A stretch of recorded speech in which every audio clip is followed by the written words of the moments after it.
الحمد للہ رب العالمین والصلاة والسلام علی سید المرسلین وعلی آلہ وصحبہ اجمعین ومن تبعہم بإحسان الی یوم الدین۔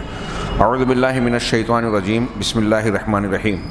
یا ایھا الناس اتقوا ربکم الذی خلقکم من نفس واحدہ وخلق منها زوجہا وبث منہما رجالا کثیرا ونساء واتقوا اللہ ان اللہ کان علیکم رقیبا۔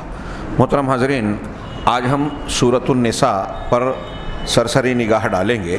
یہ صورت بھی مدنی ہے، جس کی آیتوں کی تعداد کل 176 ہے۔ اس کے دو نام ہیں، ایک تو مطلقاً سورۃ النساء، نساء کے معنی خواتین ہوتا ہے، امرأتن کی جمع اس کے لفظ سے ہٹ کر نساء یعنی عورتیں۔ اسے النساء الکبریٰ بھی کہا جاتا ہے، بڑی خواتین، یعنی النساء وہ نساء جو بڑی صورت ہے۔ کیوں؟ اس لیے کہ سورۃ الطلاق کو جو 28ویں پارے میں ہے، اس کو اس کے مقابلے میں النساء القصریٰ کہا جاتا ہے، یعنی چھوٹی سورہ نساء۔ دونوں میں فرق کے لیے اس کو النساء الکبریٰ بھی کہا جاتا ہے۔ اس نام کی مناسبت کیا ہے؟ سورہ نساء، مناسبت یہ ہے کہ اللہ تبارک و تعالیٰ نے اس نام اور اس کے مضامین کے بیچ میں سماج اور معاشرے کے ایک کمزور طبقے کا تذکرہ کیا، اس سے شروعات کی، تاکہ سماج میں جو طبقہ حاکم ہے، صاحب اختیار ہے یا ذمہ دار ہے، وہ عدل و انصاف اور رحمت و شفقت کا معاملہ اپنے گھر سے شروع کرے، کیونکہ ہر گھر میں خواتین ہوتی ہیں، تو اپنے گھر سے جب حقوق کی ادائیگی اور انصاف کے تقاضوں کی تکمیل کرے گا، تو اب آگے کے معاملات میں بھی وہ رحمت، شفقت اور انصاف کا معاملہ کرے گا۔ اگر ایسا کرے گا ایک ذمہ دار انسان، فَإِذَا حَقَّقَ ذَلِكَ، جب یہ کام انجام دے گا تو اپنی رعیت اور دیگر ذمہ داریوں کے متعلق وہ حقوق کی ادائیگی اور انصاف کو پورا کرنے والا بنے گا۔ النساء الکبریٰ، نساء کبریٰ کیوں کہا جاتا ہے؟ جیسا کہ بیان کیا گیا کہ اس کے اور سورہ طلاق کے درمیان فرق کرنے کے لیے، اس لیے کہ سورہ طلاق کو النساء القصریٰ، چھوٹی النساء کہا جاتا ہے۔ اس سورت کی فضیلت میں کیا بات آئی ہے؟ اللہ کے رسول صلی اللہ علیہ وسلم کی حدیث ہے جو مسند احمد کی روایت ہے، اور علامہ البانی نے السلسلۃ الصحیحہ میں ذکر کیا ہے۔ آپ کا ارشاد ہے، من اخذ السبع الطوال فهو حبر، جو شخص سبع طوال، قرآن کی صورتوں کی جو تقسیم کی گئی ہے، اس میں پہلی صورت 7 صورتوں کو، سورہ انفال کو چھوڑ کر سورہ بقرہ سے سورہ توبہ تک، اس کو سبع طوال کہا جاتا ہے، 7 لمبی صورتیں۔ حدیث صحیح میں، ایک صحیح روایت میں یہ بھی کہا گیا کہ جو توریت اللہ کے رسول حضرت موسیٰ علیہ السلام کو دی گئی تھی، اس کے برابری میں یا اس کے مقابلے میں اس امت کو سبع طوال دی گئی ہے۔ الفاظ دیگر توریت سمٹی ہوئی ہے سبع طوال میں۔ تو اللہ کے نبی صلی اللہ علیہ وسلم کا ارشاد ہے کہ جس شخص کو سبع طوال، ان 7 صورتوں کا علم حاصل ہو گیا، وہ حبر یعنی عالم ہے، بھرپور علم والا ہے۔ یہ ظاہر سی بات ہے کہ یہ ان صورتوں کی ایک بڑی فضیلت ہے۔ اب سبع طوال کون سی صورتیں ہیں؟ اس کی وضاحت کی سورۃ البقرہ، آل عمران، سورہ نساء جس پر ہم گفتگو کرنے جا رہے ہیں، سورہ مائدہ جو اس کے بعد ہے، پھر سورۃ الانعام، سورۃ الاعراف اور سورۃ التوبہ، بیچ میں دونوں کے سورہ انفال صرف چھوڑ دی گئی۔ موافقت اول السورہ لآخرہا، سورہ نساء کے ابتدائی مضمون کی موافقت اور تعلق آخری حصے سے، آخری مضمون سے۔ اس سورت کے آغاز میں اموال کو، مال کو جو ان کا حقدار ہے، اس کا مالک ہے، ان کے حوالے کرنے کی تعلیم دی گئی ہے۔ مثال کے طور پہ آیت میں کہا گیا شروع میں، وَآتُوا الْيَتَامَىٰ أَمْوَالَهُمْ، یتیموں کو ان کا مال دے دو، یتیموں کا مال ان کے حوالے کر دو، اور آگے سختی سے کہا گیا کہ ناحق طریقے سے یتیموں کا مال نہ کھاؤ۔ اسی طریقے سے شروع کے مضامین میں یہ بھی کہا گیا، وَآتُوا النِّسَاءَ صَدُقَاتِهِنَّ نِحْلَةً، اور عورتوں کو ان کے مہر راضی خوشی دے دو، خوش دلی سے دے دو، بد دلی سے نہیں۔ عورتوں کو ان کا مال خوش دلی سے دے دو۔ اسی طریقے سے ابتدائی آیات میں ایک جگہ یہ مضمون بھی ہے، یہ آیت بھی ہے، لِلرِّجَالِ نَصِیبٌ مِّمَّا تَرَکَ الْوَالِدَانِ وَالْأَقْرَبُونَ وَلِلنِّسَاءِ نَصِیبٌ مِّمَّا تَرَکَ الْوَالِدَانِ وَالْأَقْرَبُونَ، مردوں کے لیے والدین اور رشتہ داروں کے چھوڑے ہوئے یعنی ترکے میں حق ہے، حصہ ہے۔ اسی طرح عورتوں کا بھی والدین اور رشتہ داروں کے چھوڑے ہوئے مال میں ترکہ ہے۔ یہ ابتدائی مضامین میں ایسے کئی آیتیں ہیں جس میں مال کو مال کے حقدار کو حق کے حوالے کرنے کی تعلیم دی گئی، اور سورہ نساء کے خاتمے میں بھی وراثت کے موروث اموال میں سے ترکے کی تقسیم کا تذکرہ کرتے ہوئے حقدار کو حق دینے کی بات کہی گئی ہے۔ چنانچہ بالکل اخیر میں سورہ نساء میں اللہ نے ارشاد فرمایا یستفتونک، یہ آپ سے فتویٰ پوچھتے ہیں، قل اللہ یفتیکم فی الکلالہ، آپ کہیں کہ اللہ تمہیں کلالہ کے سلسلے میں فتویٰ دے رہا ہے۔ کلالہ کسے کہتے ہیں؟ وہ آدمی جس کے نہ اولاد ہو اور نہ باپ اور دادا ہو، اور پھر اس کی بہن وغیرہ ہو، تو ان میں سے جب وہ مر جائے تو اس کے ترکے کی تقسیم کیسے ہوگی، اس بارے میں اللہ تبارک و تعالیٰ نے ذکر کیا، اور پھر اس کا حق بتایا کہ اس کے ترکے کی رقم کن لوگوں کو کیسے تقسیم کی جائے گی۔ تو شروع میں بھی مال کو حقدار کے حوالے کرنے کی بات ہے، اور پھر چند آیتوں کے بعد پوری آیت میراث یوصیکم اللہ للذکر مثل حظ الانثیین، میراث کے حقوق بیان کیے گئے، اور آخر میں بھی وراثت کا کچھ تذکرہ کیا گیا۔ کل ھذا يدل على عدل اللہ عز وجل مع البشر، یہ کہہ رہے ہیں کہ یہ ساری تعلیمات سورہ نساء کی یہ دلالت کرتی ہیں کہ انسانوں کے ساتھ اللہ عز وجل انصاف کرنا چاہتا ہے، اور حکم دے رہا ہے کہ آپس میں بھی انصاف کو بحال کریں۔ اسی طریقے سے یہ اللہ تبارک و تعالیٰ کی بندوں کے ساتھ رحمت و شفقت کا نشان ہے کہ ہر حقدار کو اس کا حق دینے کی تعلیم دی گئی ہے۔ اس میں المحور الاساسی للسورہ، اس سورت کا مرکزی مضمون، محور اساسی، پوری سورت کس مضمون کے گرد گردش کرتی ہے؟ تو کہا العدل والرحمہ، انصاف اور رحمت، نرمی کا برتاؤ، لوگوں کو ان کا حق دیا جائے اور نرمی کا برتاؤ کیا جائے۔ مواضیع السورۃ المبارکہ، انہوں نے اس عنوان کے تحت بڑے اختصار کے ساتھ سورہ نساء کے مختلف مضامین کو بڑے جامع انداز میں سمیٹا ہے کہ اس صورت میں کون سے موضوعات اور مواد بیان کیے گئے ہیں۔ نمبر 1، بناء الاسرہ التی ہی نواۃ المجتمع، کہہ رہے ہیں کہ خاندان کی تشکیل، اس کی بنا، تعمیر، جو کہ معاشرے کا بیج ہے۔ سماج اور معاشرہ جو بنتا ہے خاندانوں سے مل کر بنتا ہے۔ اللہ تبارک و تعالیٰ نے خاندان بنانے کے تعلق سے بڑی پیاری، بڑی موضوع اور فطری تعلیمات دی ہیں۔ وذالک عن طریق تدرج رائع و مراحل متأنیہ، یہ کیسے دیا کہ درجہ بدرجہ انتہائی عمدہ طریقے سے مرحلہ وار خاندان کو کیسے تشکیل دیا جائے اور اسے کیسے مضبوط بنایا جائے، یہ بیان کیا گیا ہے۔ اب اس ضمن میں جو تعلیمات دی گئیں اس میں 2-3 نقطے انہوں نے بیان کیے۔ تطہیر المجتمع من الفاحشہ، سماج کو بے حیائی سے، گندگی سے، یعنی جنسی ناجائز تعلق، زنا ہو مرد کا مرد سے یا عورت کا عورت سے تعلق ہو، اس کی حرمت بیان کی گئی ہے آیت نمبر 15 اور آیت 19 میں۔ واللاتی یأتین الفاحشۃ من نسائکم فاستشہدوا علیہن اربعۃ منکم، ایک آیت یہ ہے۔ اسی طریقے سے یا ایھا الذین آمنوا لا یحل لکم ان ترثوا النساء، اسی طریقے سے وہ آیت جس میں کہا گیا کہ تم میں سے جو 2 لوگ زنا کا ارتکاب کریں ان کے ساتھ کیا کرنا چاہیے۔ تو فاحشہ کو سماج اور معاشرے سے ختم کیا جائے، صاف ستھری زندگی بنائی جائے۔ دیکھیے یہ اس کی تفصیل نہیں پیش کر سکتے، آج اس تعلیم کی کتنی شدید ضرورت ہے۔ جب یہ فاحشہ اور زنا عام ہوتا ہے تو مغربی سماج میں کیا کیا مصیبتیں، پریشانیاں آ رہی ہیں، ہم دیکھ سکتے ہیں۔ اسی طریقے سے قطع اسباب الفاحشہ، اس میں اس صورت میں کچھ ایسی تعلیمات دی گئی ہیں آیت نمبر 23، 24، 25 میں کہ اگر اس پر عمل کیا جائے تو فحاشی کے راستے ہی بند ہو جائیں گے، اسباب ہی ختم ہو جائیں گے۔ قرآن نے سورہ نساء میں یہ بیان کیا کن کن لوگوں سے رشتہ کرنا حرام ہے۔ حرمت علیکم امہاتکم و بناتکم، تم پر تمہاری مائیں، تمہاری بہنیں، تمہاری بیٹیاں، تمہاری بہنیں، تمہارے فلاں فلاں سے نکاح کرنا حرام ہے۔ اور پھر ان آیتوں اور اس سے متعلقہ اگلی آیتوں میں انہوں نے کئی آیتوں کا حوالہ دیا، ان کو اگر دیکھیں، ان چیزوں کا اگر لحاظ کیا جائے تو فحاشی کا، بے حیائی کا راستہ بند ہوتا ہے۔ اسی طریقے سے عزل الفئات الفاسدہ گا وفتح باب التوبۃ لہم، کہ جو ایسے گروہ سماج کے ایسے لوگ اور ایسے طبقات ہیں جو گناہ کا کام کرتے ہیں، زنا بدکاری کی طرف خود بھی جاتے ہیں اور لوگوں کو ان کاموں میں ملوث کرتے ہیں، ان کو سماج سے الگ تھلگ کرنا۔ شروع اسلام میں یہ بھی تعلیم دی گئی تھی جو سورہ نساء کی آیتوں میں ہے کہ اگر کوئی شخص زنا کرتا ہے تو اس کو الگ گھر میں رکھا جائے یہاں تک کہ اللہ تعالیٰ اس کے بارے میں کوئی فیصلہ کر دے یا موت اس کا کام تمام کر دے۔ پھر اور بھی دوسرے احکامات بیان کیے گئے، پھر بعد میں سورہ نور میں کوڑے کی اور رجم وغیرہ کی تعلیمات آئیں۔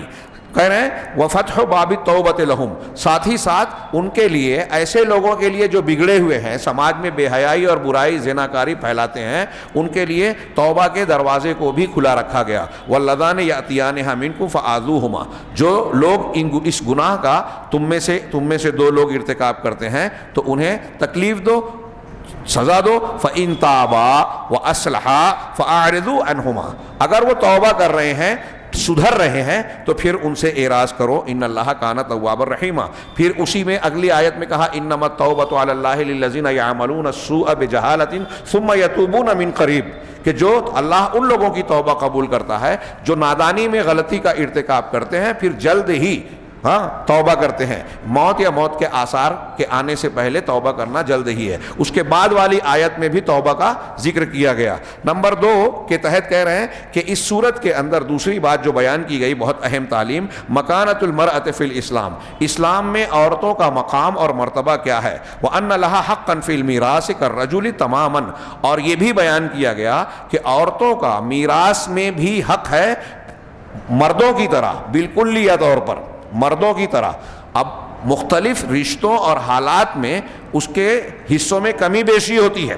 ہم کمی والے پر تو کچھ لوگ اعتراض کرتے ہیں، لیکن انہوں نے کہا بل قد یزید حقها علی حقہ فی بعض الحالات، بعض حالات میں عورتوں کا حق مردوں کے حق سے بڑھ جاتا ہے۔ آپ میراث کی مختلف شکلیں، مختلف حالتیں جو بیان کی ہے، ماں کی حیثیت سے، بیوی کی حیثیت سے، بیٹی کی حیثیت سے، کچھ رشتہ داروں کی موجودگی میں، کچھ لوگوں کی عدم موجودگی میں، تو بعض حالتوں میں عورتوں کا حصہ بعض مردوں سے بڑھ جاتا ہے۔ اور ان سب کے ساتھ ساتھ یہ بھی بتایا گیا کہ عورتوں کو کسی بھی مرحلے میں کھانے خرچے کا ذمہ دار نہیں بنایا گیا۔ شوہر ہے تو نان نفقے کا ذمہ دار وہ، چاہے عورت کروڑ پتی کیوں نہ ہو، شوہر مزدوری کرتا ہو، کھانے خرچے کا ذمہ دار وہ ہے۔ یہ الگ بات ہے کہ عورت حسن سلوک کرتے ہوئے اگر مالدار ہے تو خرچ کرے، تو ذمہ دار شوہر ہے، ذمہ دار باپ ہے، ذمہ دار بھائی ہے، تو خرچ کرنے کی ذمہ داری کہیں عورتوں کو نہیں ہے۔ اس اعتبار سے بھی ان کے حصوں کو مقرر کیا گیا ہے۔ تو اس میں عورتوں کے مقام اور ان کے حقوق کا تذکرہ بیان کیا گیا ہے۔ اسی طریقے سے یہ آیتوں کے نمبر ہیں، میں اس کو چھوڑ کر آگے بڑھ رہا ہوں۔ اور عورت کے مقام کی بلندی بھی اور اس کی عزت و اکرام اور اس کے ساتھ رحمت اور اچھائی کا سلوک کرنے کی تعلیم اس سورت کی متعدد آیات میں اور ضمنی احکامات کے بیچ میں بیان کیا گیا۔ 19، 21، 34، 35، 128، 129 ان آیتوں کا انہوں نے حوالہ دیا جن میں عورتوں سے متعلق حسن سلوک کرنے، ان کے ساتھ حسن معاشرت ادا کرنے، اگر انبن بھی ہو جائے تو پھر ان کے ساتھ کیسا معاملہ کرنا چاہیے، ظلم نہیں کرنا چاہیے، کس طریقے سے ان کی اصلاح کرنی چاہیے، یہ سارے احکامات اس سورۃ النساء میں بیان کیے گئے ہیں، جس سے عورتوں کے حقوق کا تحفظ بھی ہوتا ہے، ان کی عزت و اکرام اور ان کے ساتھ رحمت و مروت کا برتاؤ بھی کرنے کی تعلیم ملتی ہے۔ نمبر 3، العنایۃ بالارحام، رشتوں اور تعلقات، رشتہ داریوں کا پر توجہ دینا، اور ساتھ ہی ساتھ یتیموں کے بھی حقوق کا زبردست طریقے سے خیال رکھنا، ان کے حقوق کے انجام دہی کرنا، اور ساتھ ساتھ جو شخص ان حقوق کی ادائیگی میں تساہلی برتتا ہے، ہماری زبان میں کہہ لیے کہ چالاکی اختیار کر کے اس میں ہیر پھیر کرتا ہے، اللہ تبارک و تعالیٰ نے اس صورت میں کہا ہے کہ اپنے مال کے ساتھ یتیم کے مال کو ہوشیاری سے ملا کر ضرورت سے زیادہ نہ کھاؤ۔ صحابہ کرام ان آیتوں کے نازل ہونے کے بعد کتنی احتیاط برتتے تھے، آپ پڑھیں گے تو حیرت زدہ رہ جائیں گے۔ اہل علم نے کہا کہ اگر آپ یتیم کے مال کی نگرانی بھی کر رہے ہیں تو دیکھیں، ایک تو عرف عام ہے ایک ہے آپ کا محنتانہ. تو محنتانہ اگر زیادہ ہوتا ہے اور عرف کم ہے تو احتیاطاً آپ عرف میں لیں. عرف عام میں کہ ایک کام کی جو مزدوری ہوتی ہے فرض کیجئے کہ 1000 ہوتی ہے اور آپ کا محنتانہ 1200 بنتا ہے, تو آپ روایت کے مطابق 1000 روپیہ لیں تاکہ زیادہ لے کر گنہگار نہ بن جائے. یا دوسری شکل اگر اس کے الٹ ہو کہ آپ کا محنتانہ بن رہا ہے 1000 روپیہ اور عرف ہے 1200 روپیہ, تو آپ عرف کا اپنے محنتانے کا لحاظ کر کے کم والی رقم لے تاکہ احتیاط ہو. اپنے مال کو اس کے ساتھ ملا کر نہ کھائے. اللہ تبارک و تعالیٰ نے کہا کہ جو لوگ یتیموں کے مال کو ظلماً کھاتے ہیں, اسی سورہ نساء میں کہا گیا, وہ اپنے پیٹ میں آگ بھرتے ہیں, آگ کھاتے ہیں. اور پھر حدیثوں میں بھی اس کی تشریح کی گئی ہے. اس میں ان احکام کو آیت نمبر 26, 27 اور 28 میں دیکھا جا سکتا ہے. نمبر 5 نہیں, یہ آیت نمبر 1, 6, 8, 10 اور 33 میں. نمبر 4 احکام الشرع کلھا رحمہ. اس صورت کے بعض آیتوں میں بتایا گیا کہ شریعت کے جتنے بھی احکامات ہیں وہ ہمارے اور آپ کے لیے, انسانوں کے لیے رحمت ہیں, اور اس کا مقصد لوگوں کو تکلیف تنگی میں مبتلا کرنا نہیں ہے بلکہ حرج کو اٹھانا اور مشقت کو ختم کرنا اور لوگوں کے ساتھ تخفیف برتنا ہے. جیسے اللہ تبارک و تعالیٰ نے آیت نمبر 26 کے آخر میں کہا ذالک لمن خشی العنۃ منکم وان تصبروا خیر لکم واللہ غفور رحیم یرید اللہ لیبین لکم ویہدیکم سنن الذین من قبلکم واللہ ویتوب علیکم واللہ علیم حکیم واللہ یرید ان یتوب علیکم. ان آیتوں میں آپ دیکھیں کہ اللہ تعالیٰ تمہارے ساتھ آسانی کرنا چاہتا ہے, تم کو ہدایت دینا چاہتا ہے, تمہاری توبہ قبول کرنا چاہتا ہے. اللہ تم پر ظلم کرنا نہیں چاہتا, اللہ تمہاری توبہ قبول کرنا چاہتا ہے. اللہ کہہ رہا ہے. ہاں آگے ہم آگے بڑھتے ہیں. نمبر 5 القیام بین الناس بالقسط. لوگوں کے درمیان عدل و انصاف قائم کرنا, خاصتاً الاقلیات والضعفاء, خاص طور سے جو لوگ اقلیت میں ہیں اور جو سماج میں کمزور طبقہ ہے. یہ بہت اہم ہے, دنیا کے سیاست دانوں اور حکمرانوں کو سیکھنے والی تعلیم ہے. حضرت ابوبکر صدیق جب پہلے حاکم بنے تھے تو انہوں نے اپنی پہلی تقریر میں کہا تھا کہ تم میں کا جو شخص کمزور ہے وہ میرے نزدیک طاقتور ہے جب تک میں اس کو اس کا حق نہ دلا دوں, اور تم میں جو طاقتور ہے سماج اور معاشرے میں, مالدار ہے, اقتدار والا ہے, اس کے اثر رسوخ ہیں, اس کے پاس جتھا اور بڑا خاندان ہے, تو وہ میرے نزدیک کمزور ہے جب تک کہ اس پر عائد ہونے والا حق اس سے حاصل نہ کر لوں. یہ ہے اصلی سیاست, انصاف کو قائم کرنے کے لیے ضرورت. یہ سورہ نساء بھی تعلیم دیتی ہے کہ آپ کمزوروں پر انصاف کریں. نبی کریم صلی اللہ علیہ وسلم انتقال سے پہلے الصلاۃ وما ملکت ایمانکم بار بار کہتے رہے, نماز کا خیال رکھنا اور ان لوگوں کا جو تمہارے ماتحت ہیں, تمہارے غلام لونڈی اور ماتحت نوکر چاکر جو بھی ہے تمہارے ماتحت, ان کا خیال رکھنا. کمزوروں کا جس سماج میں خیال رکھا جاتا ہے وہاں انصاف بحال ہوتا ہے. کمزوروں پہ جب ظلم ہوتا ہے تو اللہ تبارک و تعالی ہمارے اوپر ظالم کو مقرر کرتا ہے. آج جتنا بھی ہم رونا رو رہے ہیں کہ مہنگائی بڑھ رہی ہے, پریشانیاں ہو رہی ہے, حکومت کی طرف سے کوئی سہولت نہیں ملتی, سخت قوانین نافذ ہو رہے ہیں, بے مروتی ہو رہی ہے, تعلیمی میڈیا الگ ظلم کر رہا ہے, میڈیکل میڈیا الگ ظلم کر رہا ہے, اور سماج کے بااثر طبقات کمزوروں کا خیال نہیں کرتے. یہ سارے مظالم کا ایک دوسرے سے تعلق ہے. ہم اپنے سے نیچے والوں پر ظلم کر رہے ہیں تو ہمارے اوپر ہم سے بڑا ظالم اللہ تبارک و تعالیٰ نے مسلط کیا. تو اللہ تعالیٰ نے اس سورہ نساء میں آیت نمبر 29, 30, 36, 58, 127, 135 کا انہوں نے حوالہ دیا. ان آیتوں کی طرف رجوع کیجئے تو اس میں اقلیات کے ساتھ, تمام لوگوں کے ساتھ انصاف کا حکم دیا گیا ہے. اور یہ دیکھیے کہ یہ قرآن حدیث کی تعلیم ہے کہ اسلامی تاریخ میں مسلمان سب سے زیادہ انصاف کرنے والے ہیں. پوری دنیا میں جہاں اقلیتیں ہیں, جہاں کمزور طبقات ہیں, ان کے ساتھ مظالم ہوتے ہیں. اور یہ بات بھی سورہ نساء کے حوالے سے ہم کہیں کہ یہ قرآن اور حدیث کی تعلیمات عورتوں کے ساتھ انصاف, ان کی عزت و تکریم کی تعلیم دے رہی ہے. دنیا میں مسلمانوں سے بڑھ کر عورتوں کی عزت اور تقدس کا لحاظ کسی نے نہیں کیا. لوگ اعتراضات کرتے ہیں ہماری خواتین کے بارے میں کہ ان پر بیجا پابندیاں ہیں, ان پر ظلم ہے, لیکن یہ بالکل غلط ہے. دنیا کے دوسرے سماج میں, آپ ہندو سماج میں دیکھ لیجئے, عیسائیوں میں دیکھیے, دکھائی دیتا ہے کہ ان کو آزادی ہے, لیکن ان کا استحصال ہوتا ہے, ان کے اوپر ظلم ہوتا ہے. گھروں میں جھانک کر یا ان کے بیانات اور ان کی آپ بیتیاں پڑھیے, سنیے, تو پتہ چلے گا کہ وہاں عورتیں سسکیاں اور آہیں بھر کر زندگی گزارنے پر مجبور ہیں.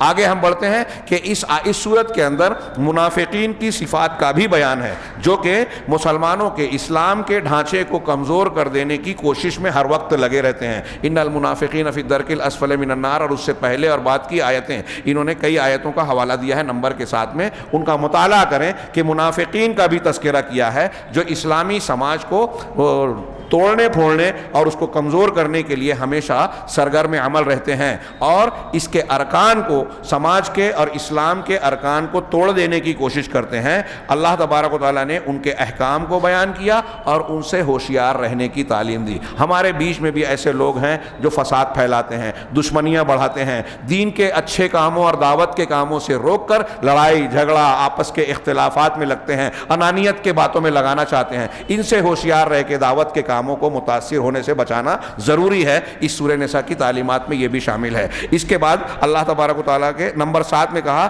کہ اللہ کے راستے میں جہاد کا مقصد اس صورت میں بیان کیا گیا، اور وہ کیا ہے کہ وَمَا لَكُمْ لَا تُقَاتِلُونَ فِي سَبِيلِ اللَّهِ ہے نا وَالْمُسْتَضْعَفِينَ مِنَ الرِّجَالِ وَالْوِلْدَانِ. یہ آیتیں دیکھیے بڑی شاندار آیتیں. اس میں یہ ہے کہ سماج میں اگر کمزوروں کے ساتھ ظلم ہو رہا ہے تو ان کو ظلم سے بچانے کے لیے جہاد کیا جائے گا، دین کی حفاظت کے لیے جہاد کیا جائے گا، رسالت اور لوگوں تک دین کو پہنچانے یعنی تبلیغ کے راستے میں جو رکاوٹ بننے والی طاقتیں ہیں ان کو توڑ کر دین کو پھیلانے کے لیے، دعوت کو عام کرنے کے لیے جہاد کیا جائے گا. یہ جہاد کے مقاصد ہیں جو آیت نمبر 71، 79، 94، 95، 96 میں بیان کیے گئے ہیں. نمبر 8، اللہ تعالیٰ کے بارے میں اس صورت میں ہم کو ہر صورت کی طرح قرآن کا جو مرکزی مضمون ہے توحید اور ایمان و عقیدے کی اصلاح، اس صورت میں بھی اللہ کے بارے میں عقیدے کو صحیح کرنے کی تعلیم دی گئی ہے، اور اس عقیدے کو غلو سے، تفرید سے، خلل سے بچانے کی. یا اہل الکتاب لا تغلوا فی دینکم، حضرت عیسیٰ علیہ السلام کے بارے میں بگڑے ہوئے عقیدوں کا تذکرہ. جو لوگ اللہ کے ساتھ کفر کرتے ہیں، اللہ اور رسولوں کے درمیان تفریق کرنا چاہتے ہیں، ان کی ایسی مذمت کی اللہ تبارک و تعالیٰ نے. یہ آیت نمبر 150، 159، 171، 172 دیکھی جا سکتی ہے. ان میں عقیدے کی اصلاح اور ان کی حفاظت کی تعلیم دی گئی ہے، غلو، تفرید، خلل سے بچانے کی تعلیم دی گئی ہے، اور اللہ سبحانہ و تعالیٰ کی وحدانیت کو ثابت کیا گیا ہے. ہاں، اللہ کی وحدانیت کو حضرت عیسیٰ علیہ السلام کا تذکرہ کر کے کہ کیا تم نے کہا تھا کہ میری ماں کی عبادت کرنا؟ کہا نہیں، میں تو وہی کہوں گا جو تو نے کہا تھا کہ اللہ تعالیٰ میرا بھی رب ہے، تمہارا بھی رب ہے، اس کی عبادت کرو. اسی طریقے سے باطل عقائد کا رد کیا گیا ہے. اس میں نمبر 9واں نقطہ انہوں نے بیان کیا اس کے موضوعات میں کہ سید الخلق، مخلوق کے سردار جناب محمد رسول اللہ صلی اللہ علیہ وسلم کی نبوت کا اس بات بھی اس صورت میں کئی مقامات پر کیا گیا، اور یہ بیان کیا گیا کہ اللہ کے نبی نور ہیں، یعنی نور ہدایت، نور مجسم نہیں جیسا ہمارے ہاں بریلوی کہتے ہیں، نور ہدایت ہیں، برہان ہیں یعنی دلیل اور حجت ہیں، وَإِقَامَةُ الْحُجَّةِ بِهِ عَلَى النَّاسِ، اور اللہ نے آپ کے ذریعے سے لوگوں پر، پوری دنیا کے لوگوں پر حجت قائم کر دی ہے. یہ بات، یہ مضمون کئی آیتوں میں 162، 163، 170، 164، 175 میں یہ مضمون آپ کو ملے گا. وَإِن مِّنْ إِنَّا أَوْحَيْنَا إِلَيْكَ كَمَا أَوْحَيْنَا إِلَى نُوحٍ وَالنَّبِيِّينَ مِن بَعْدِهِ، کہ ہم نے آپ کی طرف ویسے ہی وحی کی جیسے نوح اور ان کے بعد دوسرے نبیوں کی طرف وحی کی. اسی طرح بالکل آخر میں بڑی واضح بیان ہے، یا ایھا الناس قد جاءکم برہان من ربکم، اے لوگو تمہارے پاس تمہارے پروردگار کی طرف سے واضح دلیل، برہان آ چکی. وانزلنا الیکم نورا مبینا، اور ہم نے آپ کی طرف کھلے ہوئے روشن نور کو بھیجا ہے. فاما الذین آمنوا باللہ واعتصموا بہ، اس میں نبی کریم صلی اللہ علیہ وسلم کی رسالت اور آپ کی صداقت کا نشان اور حجت بیان کی گئی ہے، تعلیم دی گئی ہے کہ اگر آپ نجات چاہتے ہو تو یہ نور اور یہ برہان ہے، اسے قبول کرو. نمبر 10 میں انہوں نے کہا کہ قیامت کے دن انسان کو نجات اور کامیابی جو ملنے والی ہے وہ صرف اور صرف ایمان اور عمل صالح کی بنیاد پر، صرف دین کی طرف نسبت کرنا کہ میں مسلمان ہوں، میں فلاں مسلک سے تعلق رکھتا ہوں، یا کسی رسولوں میں سے کسی رسول کی طرف نسبت رکھنا کہ میں تو محمد الرسول اللہ صلی اللہ علیہ وسلم کی امت کا آدمی ہوں، یہاں تک کہ اللہ کے رسول صلی اللہ علیہ وسلم کے خاندان کا بھی کوئی انسان ہو. ہاں، اگر کوئی رشتہ دار ہو کہ میرے والد ہیں، میرے بھتیجے ہیں، میرے فلاں ہیں، یہ رشتہ داری، یہ نسبت یا اپنے آپ کو صرف مسلمان کہنا، مسلمان نام رکھ لینا، یہ قیامت کے دن کی کامیابی اور نجات کے لیے کافی نہیں ہے، اور نہ ہی ایک کسی انسان کی کسی بھی طرف نسبت رکھتا ہو، وہ اہل کتاب ہو کہ مسلمان ہو، صرف تمناؤں سے کہ مجھے اللہ کامیاب کر دے گا یا اپنے طور سے سوچتا رہے کہ میں جنت میں چلا جاؤں گا، تو امانی کہا تمنائے خام، لیس بامانیکم ولا امانی اہل الکتاب من یعمل سوءا یجز بہ، یہ سورہ نساء کی آیت ہے کہ نہ تمہاری خواہشات سے، امانی سے، اور نہ ہی اہل کتاب کی تمناؤں سے، تمنائے خام سے آدمی کو کوئی کامیابی یا فائدہ ملے گا۔ جو شخص برا عمل کرے گا اس کو برائی کا بدلہ برا ملے گا، جو برائی کرے گا اس کو اس کی جزا دی جائے گی، یہ اللہ کا ارشاد ہے۔ اور اس کے آگے بھی بیان کیا کہ عمل صالح، نیک عمل کرنے والا اور اچھائی کرنے والا اگر ہوگا تو اس کو کامیابی ملے گی۔ حضرت اکرمہ ابو جہل کے بیٹے ہیں لیکن صحابی رسول ہیں، ابو لہب اللہ کے رسول کا سگا چچا ہے لیکن تبت یدا ابی لہب کا مستحق بنا۔ رشتہ داری یا نسبت کوئی تعلق، کوئی اہمیت نہیں رکھتی، اصل اللہ کے یہاں ایمان اور عمل صالح کام آتا ہے۔ یا تو اس لیے ہم فلاں خاندان کے ہیں، ہم فلاں تعلق کے ہیں، اس چیز کو قرآن نے توڑ مروڑ کر پھینک دیا ہے، لیکن آج بہت سارے مسلمان اس میں پڑے ہیں۔ آخری نمبر جو انہوں نے سورہ نساء کے مضامین کے بیان کیے، تعلیم و صحت الایمان علی التحاکم لشرع اللہ فقط، کہ ایمان ہمارا صحیح ہے یا نہیں، اس کی تعلیم دی اللہ تعلیق۔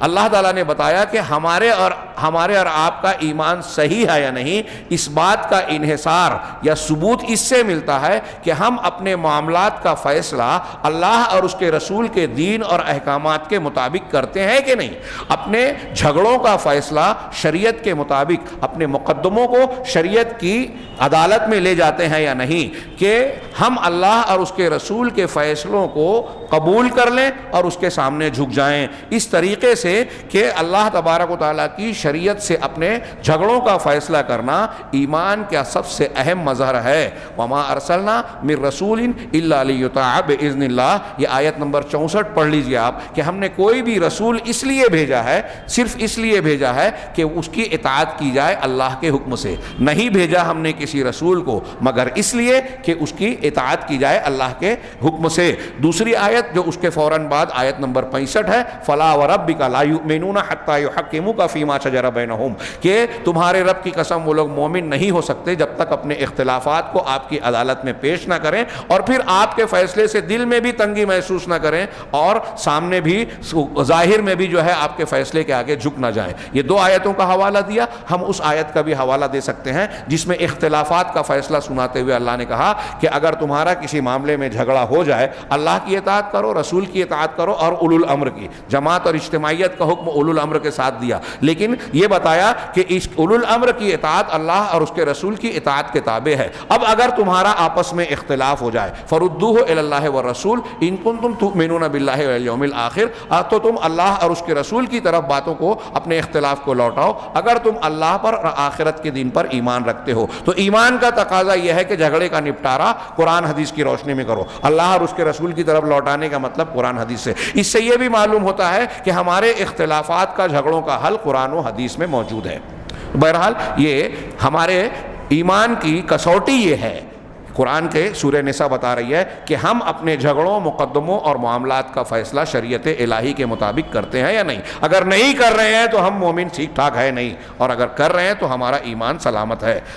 یہ چند مضامین کا انہوں نے تذکرہ کیا اور آخر میں 3 فوائد اور لطائف اس صورت کے بیان کیے۔ نمبر 1، اللہ تبارک و تعالیٰ نے فوائد، اس صورت سے ہمیں جو باتیں معلوم ہوتی ہیں، میں نے عرض کیا کہ سینکڑوں فوائد ہیں، یہ نمونے کے چند بیان کیے ہیں۔ 3 فوائد انہوں نے بیان کیے۔ سب سے پہلی یہ کہ اللہ تبارک و تعالیٰ نے لوگوں کی میراث کی تقسیم کا ذمہ خود لیا ہے، بذات خود اللہ تعالیٰ نے ہر حقدار کا حق متعین کیا۔ یوصیکم اللہ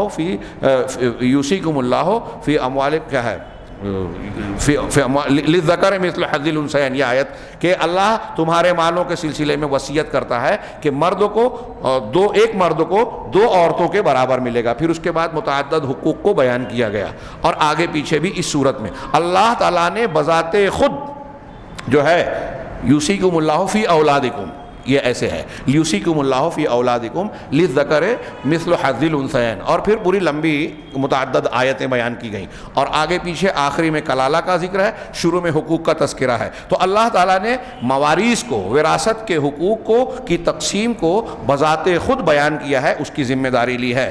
اب جب اللہ نے خود وراثت کو بیان کر دیا، حقوق متعین کر دیے، تو کسی بھی انسان کے لیے اس میں گنجائش نہیں ہے، وہ کتنا بھی دانشور ہو، کیسی بھی حکمت اور عقل کا اور عقل مندی کا دعویٰ کرنے والا ہو کہ بڑا سمجھدار، بہت بڑی ڈگری والا، بہت چالاک انسان ہے، اب کوئی کتنا بھی بڑا انسان ہو، اللہ کے مقرر کیے ہوئے حقوق میں کوئی کمی بیشی اور تبدیلی نہیں کر سکتا۔ وہ اللہ تبارک و تعالیٰ کے مقابلے میں یہ دعویٰ نہیں کر سکتا کہ وارثین کے مقابلے میں زیادہ رحمت کر رہا ہوں، کون کیا زیادہ حقدار ہے، کس کے ساتھ زیادہ اچھا سلوک کیا جانا چاہیے۔ اللہ تبارک و تعالیٰ سے زیادہ یا آپ اللہ کے آس پاس بھی کوئی مخلوق نہیں پہنچ سکتی۔ اللہ حکیم ہے، علیم ہے، وہ خوب جانتا ہے، اس کی حکمت خوب جانتی ہے کہ کس کو کتنا حق دینا چاہیے، لہذا اللہ نے جب متعین کر دیا تو اس میں تبدیلی نہیں کرنا چاہیے۔ اسی لیے شریعت نے یہ بھی فیصلہ سنایا، رسول اللہ صلی اللہ علیہ وسلم نے کہا لا وصیۃ لوارث، کسی وارث کے لیے وصیت نہیں ہے۔ کیوں یہ حکم دیا اللہ کے رسول نے؟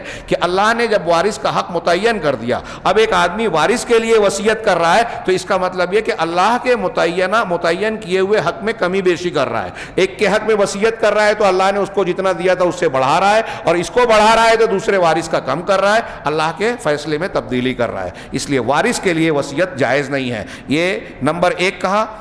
اور کسی انسان کے لیے اللہ کے فیصلے میں تغیر اور تبدل کرنا، ان میں سے کچھ بھی تبدیلی کرنا جائز نہیں ہے، کوئی گنجائش نہیں ہے۔ نمبر دو، فوائد میں سے دوسرا فائدہ، کل من خاف علی اطفالہ بعد موتہ، ہر وہ شخص جو اپنی موت کے بعد اپنے بچوں پر ڈرتا ہے کہ میرے بعد میرے بچوں کا کیا ہوگا، وہ مالدار آدمی ہو یا فقیر ہو، فعلیہ بتقوی اللہ، تو اس پر لازم ہے کہ اللہ کا تقوی اختیار کرے۔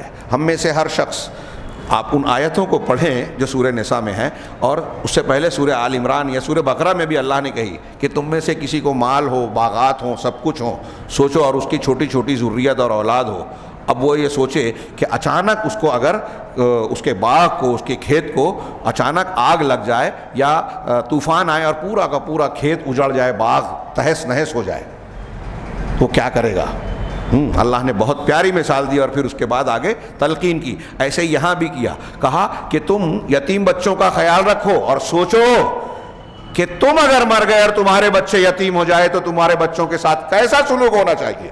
اپنے بچوں کے بارے میں سوچو تو دوسروں کے بچے جو یتیم ہو چکے ہیں ان کے ساتھ کیسا سلوک کرنا چاہیے۔ ان صورتوں اور تعلیمات کے بعد صحابہ کرام کے گھروں میں یتیم بچے پلتے تھے تو یتیموں کا لحاظ اپنے سگے بیٹوں سے زیادہ کیا جاتا تھا، پہلے ان کو کھانا دیا جائے، پہلے ان کو چیزیں اچھی اسپیشل چیز دی جائے، پھر بعد میں اپنے بچوں کو، اس لیے کہ اللہ نے کہا ہے کہ ان کے ساتھ حسن سلوک کیا جائے۔ اللہ کے رسول نے کہا کہ میں اور یتیم کی کفالت کرنے والا جنت میں ایسے ہوں گے، 2 انگلیاں بتائی۔ تو اب یہاں کہا کہ آپ اگر چاہتے ہیں، یہاں ایک دوسری بات کہی کہ آپ چاہتے ہیں کہ آپ کے بعد آپ کے بچے اچھے رہیں، چاہے آپ مالدار ہوں یا فقیر، تو اللہ کا تقوی اختیار کیجئے۔ ہاں، فلیس انفع للذریۃ من تقوی و صلاح الآباء، اولاد کے لیے باپ دادا کے تقوی، باپ کے تقوی اور اصلاح سے زیادہ کوئی چیز فائدہ مند نہیں ہے۔ سورہ نساء میں بھی یہ تعلیم ہے اور دوسری جگہوں پر بھی۔ سورہ کہف میں آپ نے وہ واقعہ پڑھا ہے نا کہ حضرت خضر نے موسیٰ علیہ السلام کے ساتھ وہ جو دیوار ٹھیک ٹھاک کی تھی، ان پر اعتراض کیا گیا تو وجہ کیا بتائی؟ اس کے ماں باپ بہت اچھے لوگ تھے، اس کے نیچے 2 یتیم بچوں کا خزانہ ہے اور وہ ان کو ملنا ہے، یہ دیوار گر گئی تو خزانہ لٹ جائے گا۔ ان کے باپ اچھے تھے، تو آپ دیکھیے، غور کیجئے کہ ماں باپ جو ہیں وہ اچھے تھے، مر گئے، اللہ نے حضرت خضر کے ذریعے سے یتیموں کے اس مال کی حفاظت کی، ماں باپ کی نیکی کا اثر بیٹے کو مل رہا ہے، ایسے ہی ماں باپ کی برائیوں کا اثر بیٹوں کے نامہ اعمال میں جائے گا۔ ہم اور آپ بہت سارے لوگ جو ہے حلال حرام کی تمیز کو کھوتے ہیں، کہتے ہیں کہ بال بچوں کا خیال رکھنا ہے۔ جی نہیں، آپ بال بچوں کو تباہ کر رہے ہیں اگر ان کو حرام لقمہ کھلا رہے ہیں، اگر غلط کام کر رہے ہیں، تقوی کے راستے سے، دین کے راستے سے ہٹتے ہیں۔ اگر بیٹوں کا آپ اچھا چاہتے ہیں تو اللہ کا تقوی اختیار کیجئے۔ سورہ نساء کی تعلیمات اور موضوعات میں سے ایک یہ ہے۔ آخری مضمون جو انہوں نے بطور فائدے کے پیش کیا وہ یہ کہ بندے کے لیے مناسب ہے کہ وہ کسی بھی نیکی کو اور کسی بھی برائی کو حقیر نہ سمجھے، نہ اچھائی کو چھوٹی سے چھوٹی کو حقیر سمجھے، نہ برائی کو حقیر سمجھے، کیونکہ کبھی ایک چھوٹی سی نیکی بھی انسان کے لیے کامیابی کا اور نجات کا ذریعہ بن سکتی ہے، اور ایک چھوٹی سی برائی بھی انسان کے عذاب کا سبب بن سکتی ہے۔ اسی مضمون کو جو سورہ نساء میں بیان کیا گیا، حدیث میں کہا گیا ہے کہ جنت تم میں سے ایک شخص کے جوتے کے تسمے سے زیادہ قریب ہے، اور جہنم بھی اسی طریقے سے قریب ہے۔ یہ بخاری کی روایت ہے۔ تو کسی بھی نیکی کو کیسی بھی نظر آئے اور کوئی بھی برائی ہو، ہم حقیر سمجھ کر برائیوں کا ارتکاب نہ کریں، حقیر سمجھ کر نیکیوں کو ترک نہ کریں۔ سورہ نساء کی تعلیمات میں سے ایک یہ بھی ہے۔ یہ چند فوائد اور لطائف کے طور پر انہوں نے بیان کیا۔ انشاءاللہ کل ہم سورہ مائدہ کے تعلق پر سورہ مائدہ پر نگاہ ڈالیں گے۔ اللہ تبارک تعالی ہمیں قرآن کو سمجھنے اور اس پر عمل کرنے کی توفیق عطا فرمائے۔ وآخر دعوانا ان الحمد للہ رب العالمین۔